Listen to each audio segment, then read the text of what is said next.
want to answer a question. Hindi में अच्छा, हिंदी ना। में। मुझे हिंदी आती है। आजकल जैसे एक्टर्स आपके सवाल से पहले मैं आपको एक अंग्रेजी का एक किस्सा सुनाना चाहता हूँ, अगर आपकी इजाजत हो। इजाजत है? हाँ हाँ प्लीज। जज साहब इजाजत है? सर मैं हिंदी मीडियम स्कूल से आया हूँ। हिंदी मीडियम स्कूल में दो चीजें होती हैं, एक तो अंग्रेजी मीडियम स्कूल की लड़कियां आपको नहीं देखती हैं, बिल्कुल भाव नहीं देती है ना। ये सारे जो आगे हिंदी मीडियम के बैठे हैं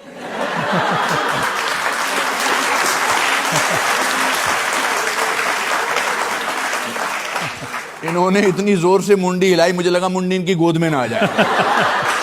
नहीं, कोई नहीं देखता आपको। तो हमारे प्रिंसिपल थे सत्य प्रकाश जी, और मुझे अंग्रेजी बोलने का बड़ा शौक था। ये भी एक रीजन था कि कोई तो मेरी तरफ देखे, और मैं बहुत पतला था।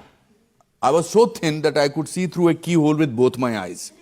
तो मैं ऐसे पतला पतला ऐसे करके चलता था, जैसे कोई लड़की साथ से गुजरती थी मैं बोलता था, to every action there is equal and opposite reaction when a body is immersed in water.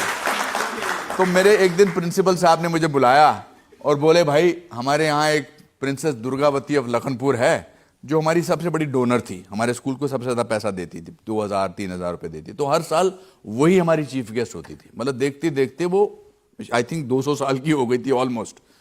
तो प्रिंसिपल साहब ने कहा कि उनके ऑनर में एक स्पीच देनी है, तो तुम अंग्रेजी में याद कर लोगे। मैंने कहा सर अंग्रेजी में कैसे याद कर लूंगा? कहते नहीं याद कर लो, घोटा लगा लो। तो मेरे एक चाचा जी थे जो पढ़े लिखे थे, प्यारेलाल जी अभी भी हैं। तो वो कहते थे कि अगर आप एडिटोरियल याद कर लो ना, उससे अंग्रेजी सुधरती है। तो 15 दिन बाद प्राइज डिस्ट्रीब्यूशन था, तो मैं एडिटोरियल भी याद कर रहा था और ये स्पीच भी याद कर रहा था प्रिंसेस दुर्गावती ऑफ लखनपुर में। जिस दिन प्राइज डिस्ट्रीब्यूशन था, मेरी स्पीच थोड़ी मिक्स हो गई, तो मैंने ऐसे स्पीच दी, थोड़ी एग्जैजरेटेड है मगर सच है। Ladies of the gentleman, I would have to, could have to understood a few homogeneous words in kind condolence of Princess Durgavati of Lakhanpur.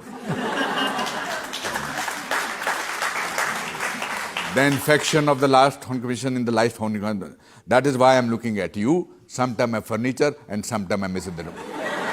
उसके बाद मेरे प्रिंसिपल साहब को हार्ट अटैक हुआ था, जिसमें मुझे लगता था कि मेरा बहुत बड़ा हाथ था।